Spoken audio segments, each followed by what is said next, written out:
Klausau. Labas vakaras. Labas vakaras. Ar su Agne kalbam, panelė? Taip. Agne, jūs šiuo metu esate, kaip čia pasakyti, bendrabutyje ar dar negrįžot iš Plungės? Dar nesu, kas čia tyraujas. Aš matai, skambinu dėl bendrabučio. Tu mūsų kolegijos bendrabutyje gyveni, ar ne? 211 kambarį. Taip. Ar tu dabar, ta prasme, ką nors ten mes galime rasti iš žmonių, ar tu viena ten? Nu, nežinau, eikit, bandykit žiūrėti, juk aš nesu tenai. Ne, bet oficialiai tu gyveni su kuo? Nu, taip, gyvenu, ne viena. Ne, aš žinau, kad tu gyveni, bet ar tu viena ar ne viena, nes aš dokumentų dabar prie savęs neturiu, negaliu pasakyti. O kas čia teiraujas, man? Marius tau skambina, mes dėl patikros. Dėl ko? Dėl patikros. O kaip čia taip vėlai, tokius reikalus klausit? Tai bandėm užeit pas tave, bet tai niekas netidaro durų, tai aš galvoju. Manęs nėra ir tada bandykit rytoj, aš nežinau. O kada tu būsi? Nu, nežinau, aš negaliu dabar jums informuoti taip tiksliai. Nes, šiaip prasidėjo mokslo savaitė, tai mes galvojam, kad vis tik įmanoma rasti studentus. Nu, bet tai dienos metugi reikia maždaug iki... Nu, net nežinau, rytoj aš būsiu, bet... Mes 4 kartus šiandien beldėme tavo duris, niekas netidarė. Bet tai ten tikrai turi būti. Mes gyvenu, 3 panelės gyvena ir tikrai viena yra pasilikusi visą savaitgalį ir tikrai jinai turėjo būti. Turėjo būti, ar ne, bet neužtaikė. 211 kambarys, ar ne? Taip. Matai, kame reikalas, iš tiesų, tu gal net nesusipažinai su visa situacija, kas įvyko.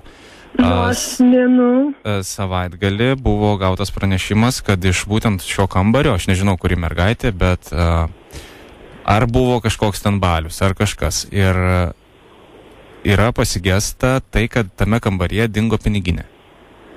Ir mes bandėme išsiaiškinti, kas ten galėjo įvykti.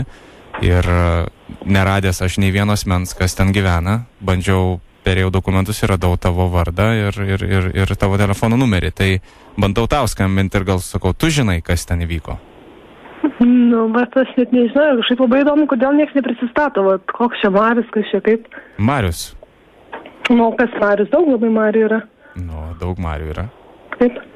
O tau reikia mano pavardės ar ko? Nu, aš nežinau, ką tu atstovauji, ta prasme, žinau, yra bendrabučio vedėja, kuri gali informuoti mane apie tokius dalykus. Yra padėtojas, dar kažkas, bet tai, nežinau. Panelė Agne, tu nebuvai dabar kelias dienas jau, kaip suprantu, Kauno kolegijos bendrabutyje. Taip. Ir turbūt nesinformuota, kad visoje Lietuvoje yra siaučia didžiulė gripo epidemija. Tavo brangi vedėja dabar yra serga ir aš ją pavaduoju. Bet nesu girdėjęs apie tokį Marių, kuris pavaduotų vedėją. Matai, tai malonu susipažinti tada. Nu, man labai malonu. Nelabai malonu, ar ne? Sakau, malonu. Ir tau malonu. Jau. Tai brangi Agne, ar tu žinai apie situaciją, kuri įvyko šeštadienį 20 valandą? Nežinau, malonu, kad informavot. Na, aš galvoju, kad tu žinai, nes vis tik draugės tavo kambariokės yra. Ne, taip, bet kažkaip... Ar dažnai darote balius pas save? Kur? O kodėl aš turėčiau pasakoti tokią informaciją? Aš dabar esu oficialus bendrabučio vedėjas. O tai gaila, kad oficialiai nesipažinau ir nesu to tikra, kad čia dar būna tokių oficialių direktorių. Aš nesu direktorius. Nu, vedėjas. Bet galėčiau būti.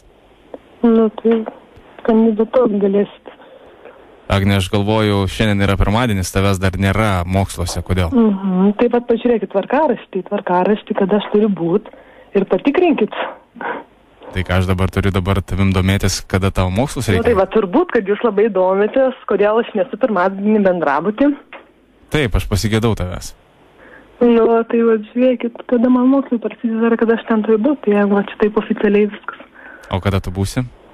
Nu, kodėl aš jums turėčiau atsitikti tokią informaciją? Na, užeisiu pas tavęs, pažinti oficialiai. Ne, tai nereikia man. Raštu atsiųskit savo tą visą informaciją, kas jūs toks būsi, tada aš... Ką tada tu? Susipažinsiu iš... Supratau. Jau. Gerai, tai baigiam tuos juokus visus, gerai? Na, gerai.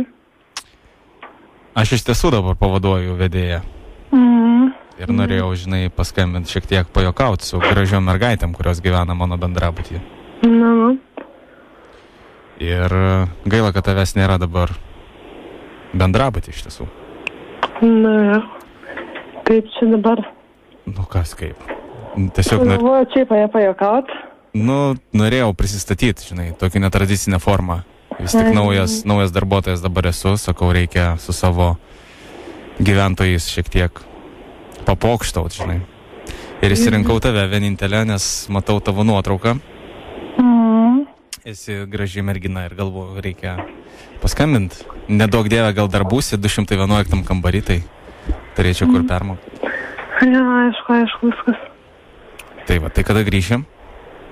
Sakau, negaliu tokios informacijos jums suteikti. Tai gal oficialiai nebekalbam, aš tave kadrinu, tu čia mane dabar. Ne, tai aš nesikadrinu. Ai, tu nesikadrini? Ne.